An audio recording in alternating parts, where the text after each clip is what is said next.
ಸಂಪುಟ ಪುನರ್ರಚನೆ ಯಾವಾಗ ಅನ್ನುವಂತಹ ಪ್ರಶ್ನೆ ಎದುರಾಗ್ತಾ ಇತ್ತು. ಇದೀಗ ಸಂಪುಟಕ್ಕೆ ಸರ್ಜರಿ ಫಿಕ್ಸ್ ಅನ್ನುವಂತಹ ವಿಚಾರ ತಿಳಿದು ಬರ್ತಾ ಇದೆ.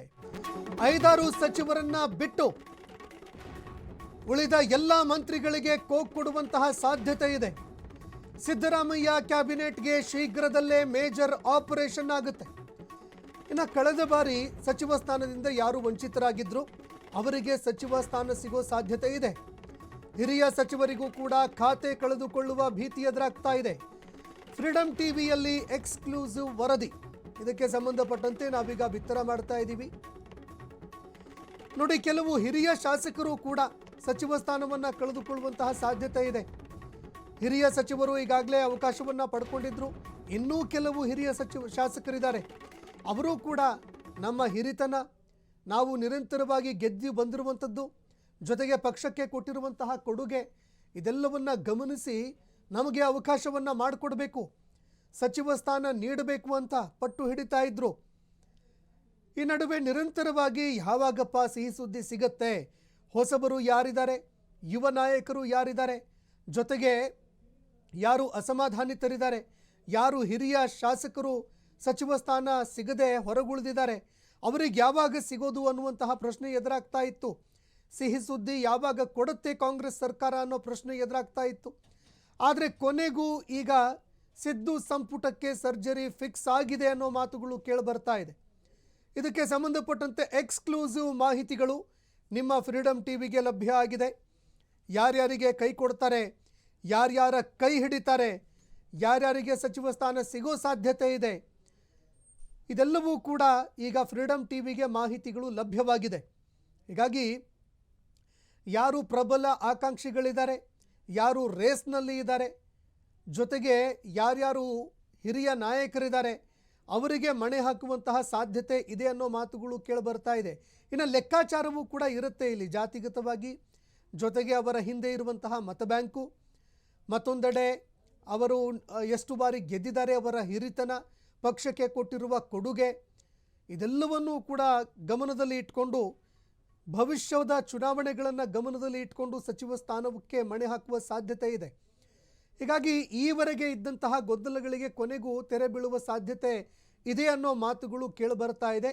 ಇದಕ್ಕೆ ಸಂಬಂಧಪಟ್ಟಂತೆ ಎಕ್ಸ್ಕ್ಲೂಸಿವ್ ಮಾಹಿತಿಗಳು, ಯಾರ್ಯಾರಿಗೆ ಸಚಿವ ಸ್ಥಾನ ಸಿಗಬಹುದು, ಯಾರ್ಯಾರು ಪ್ರಯತ್ನ ಪಡ್ತಾ ಇದ್ದಾರೆ, ಈಗ ಸಚಿವ ಸ್ಥಾನ ಬೇಕೇ ಬೇಕು ಅಂತ ತೆರೆಮರೆಯಲ್ಲಿ ಕಸರತ್ತು ನಡೆಸ್ತಾ ಇರುವಂತಹ ನಾಯಕರು, ಜೊತೆಗೆ ಯಾರ್ಯಾರಿಗೆ ಕೈ ಬಿಡಬಹುದು, ಇದೆಲ್ಲದಕ್ಕೂ ಸಂಬಂಧಪಟ್ಟಂತೆ ಮಾಹಿತಿಗಳು ಲಭ್ಯ ಆಗಿದೆ. ಇನ್ನು ರಹಸ್ಯವಾಗಿ ಸಭೆಗಳನ್ನು ಮಾಡುವಲ್ಲಿ ಹಿರಿಯ ಸಚಿವರು ಬ್ಯುಸಿಯಾಗಿದ್ದಾರೆ. ಈಗ ಮಂತ್ರಿಗಿರಿಗಾಗಿ 40ಕ್ಕೂ ಹೆಚ್ಚು ಶಾಸಕರು ಭರ್ಜರಿ ಲಾಬಿ ನಡೆಸ್ತಾ ಇದ್ದಾರೆ. ಚಿತ್ರದುರ್ಗದ ವೀರೇಂದ್ರ ಪಪ್ಪಿಗೆ ಬೇಳೂರು ಗೋಪಾಲಕೃಷ್ಣ, ರಿಜ್ವಾನ್ ಅರ್ಷದ್, ರಾಮದುರ್ಗ ಕ್ಷೇತ್ರದ ಅಶೋಕ್ ಪಟ್ಟಣ್, ಮಂಡ್ಯ ಶಾಸಕ ಗಣಿಗ ರವಿ, ಬೀಳಗಿ ಕ್ಷೇತ್ರದ ಜೆ.ಟಿ. ಪಾಟೀಲ್ ಅವರ ಹೆಸರು ಕೇಳಿಬರ್ತಾ ಇದೆ.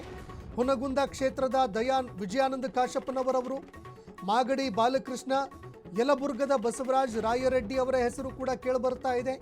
ಶಿರಾ ಕ್ಷೇತ್ರದ ಟಿ.ಬಿ. ಜಯಚಂದ್ರ, ವಿರಾಜಪೇಟೆಯ ಪೊನ್ನಣ್ಣ, ಬಾಗೇಪಲ್ಲಿಯ ಸುಬ್ಬಾರೆಡ್ಡಿ, ಇಂಡಿ ಕ್ಷೇತ್ರದ ಯಶವಂತಗೌಡ ಪಾಟೀಲ್, ಕೊಳ್ಳೇಗಾಲದ ಎ.ಆರ್. ರಾಮ್ ಕೃಷ್ಣಮೂರ್ತಿ ಅವರು, ಅರಸೀಕೆರೆಯ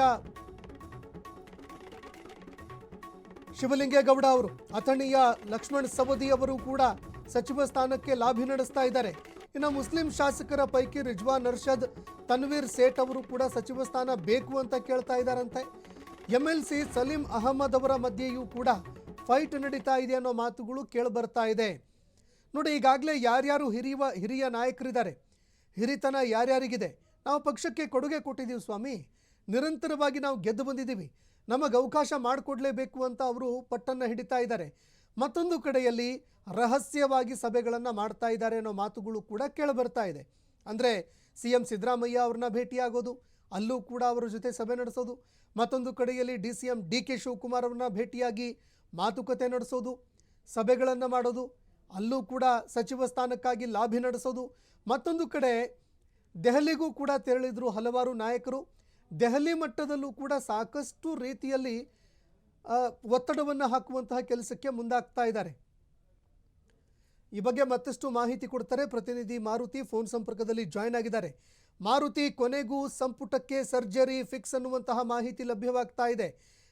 ಯಾವ ಮಾನದಂಡಗಳನ್ನು ಆಧಾರವಾಗಿ ಇಟ್ಟುಕೊಂಡು ಹೊಸಬರಿಗೆ ಹಾಗೂ ಹಿರಿಯರಿಗೆ ಅವಕಾಶವನ್ನು ಮಾಡಿಕೊಡಬಹುದು, ಯಾರ್ಯಾರಿಗೆ ಕೈ ತಪ್ಪಬಹುದು ಸಚಿವ ಸ್ಥಾನ, ಈ ಬಗ್ಗೆ ಮತ್ತಷ್ಟು ಮಾಹಿತಿ ಕೊಡೋದಾದ್ರೆ? ಕಳೆದ 2 ತಿಂಗಳಿಂದ ಕೂಡ ಸಚಿವ ಸಂಪುಟಕ್ಕೆ ಸೇರೋದಕ್ಕೆ ಸಾಕಷ್ಟು ಹಿರಿಯ ಶಾಸಕರಾಗಿರ್ಬೋದು ಮತ್ತು ಹೊಸದಾಗಿ ಆಯ್ಕೆ ಆಗಿರುವಂತಹ ಶಾಸಕರು ಕೂಡ ಸಾಕಷ್ಟು ಪ್ರಯತ್ನಗಳನ್ನ ಮಾಡ್ತಾ ಇರುವಂತದ್ದು. ಪ್ರಮುಖವಾಗಿ ಹೈಕಮಾಂಡ್ ನಾಯಕರನ್ನ ಭೇಟಿಯಾಗೋ ಸತತ ಪ್ರಯತ್ನ ಮತ್ತು ಒತ್ತಡ ಹಾಕೋ ಕೆಲಸ ಕೂಡ ಮಾಡ್ತಿದ್ದಾರೆ. ಆದ್ರೆ ಇಲ್ಲಿವರೆಗೂ ಕೂಡ ಹೈಕಮಾಂಡ್ ಯಾವುದೇ ರೀತಿಯಾದಂತಹ ನಿರ್ಧಾರಗಳನ್ನ ರಾಜ್ಯ ವಿಚಾರದಲ್ಲಿ ತೆಗೆದುಕೊಂಡಿಲ್ಲ. ಯಾಕೆಂದ್ರೆ ಒಂದ್ ಕಡೆ ಸಚಿವ ಸಂಪುಟ ಪುನರ್ರಚನೆಗೆ ಒತ್ತಾಯಿಸ್ತಿದ್ರೆ, ಇನ್ನೊಂದ್ ಕಡೆ ನಾಯಕತ್ವ ಬದಲಾವಣೆ ಕೂಗು ಕೂಡ ದೊಡ್ಡ ಮಟ್ಟದಲ್ಲಿ ರಾಜ್ಯ ಕಾಂಗ್ರೆಸ್ ನಲ್ಲಿ ಕೇಳಿ ಬರ್ತಿದೆ. ಅದರಿಂದಾಗಿ ಯಾವುದಕ್ಕೂ ಕೂಡ ಕೈ ಹಾಕದೆ ಹೈಕಮಾಂಡ್ ತಟಸ್ಥವಾಗಿರೋಂಥದ್ದು.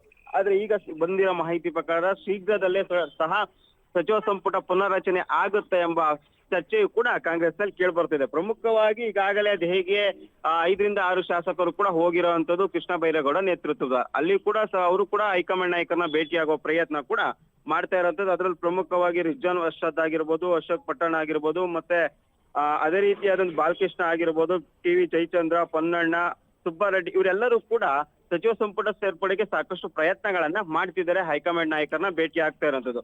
ಈಗಾಗಲೇ ಸುಮಾರು 40 ಶಾಸಕರು ಕೂಡ ಮತ್ತೊಮ್ಮೆ ದೆಹಲಿಗೆ ಹೋಗಿ ಎಲ್ಲ ಪ್ರಯತ್ನಗಳನ್ನ ಅಶೋಕ್ ಪಟ್ಟಣ್ ನೇತೃತ್ವದಲ್ಲಿ ಮಾಡ್ತಾ ಇರೋಂಥದ್ದು. ಸುಮಾರು 26 ಅಥವಾ 27ನೇ ತಾರೀಕು ದೆಹಲಿಗೆ ಹೋಗಿ ವೇಣುಗೋಪಾಲ್ರನ್ನ ಭೇಟಿಯಾಗುವ ಸಾಧ್ಯತೆ ಇರುವಂತದ್ದು. ಯಾಕೆಂದ್ರೆ ರಾಹುಲ್ ಗಾಂಧಿ ಅವರು 24ನೇ ತಾರೀಕು ನಂತರ ವಿದೇಶಿ ಪ್ರವಾಸ ಕೈಗೊಳ್ತಾರೆ ಎಂಬುದು ಕೂಡ ಚರ್ಚೆ ಇದೆ. ಅದರಿಂದಾಗಿ ಈ ಬಾರಿ ವೇಣುಗೋಪಾಲ್ನ ಭೇಟಿಯಾಗಿ ಚರ್ಚೆ ಮಾಡುವ ಸಾಧ್ಯತೆ ಇರುವಂತದ್ದು. ಆದ್ರೆ ವೇಣುಗೋಪಾಲ್ ಸಚಿವ ಸಂಪುಟಕ್ಕೆ ಅವಕಾಶ ಕೊಡ್ತಾರ ಅಥವಾ ವಿದೇಶದಿಂದ ರಾಹುಲ್ ಗಾಂಧಿ ಆಗಮಿಸಿದ ನಂತರ ಎಲ್ಲವೂ ಕೂಡ ಬಗೆಹರಿಸ್ತಾರೆ ಎಂಬುದು ಕೂಡ ಕಾದ್ ನೋಡ್ಬೇಕು. ಸಂತೋಷ್, ಈಗ ಮತ್ತೊಂದು ಕಡೆ ಹಲವಾರು ಶಾಸಕರು ಸಚಿವ ಸ್ಥಾನ ಸಿಗದೇ ಇದ್ದಿದ್ದಕ್ಕೆ ಹಿರಿಯರು ಅಸಮಾಧಾನಗೊಂಡಿದ್ರು.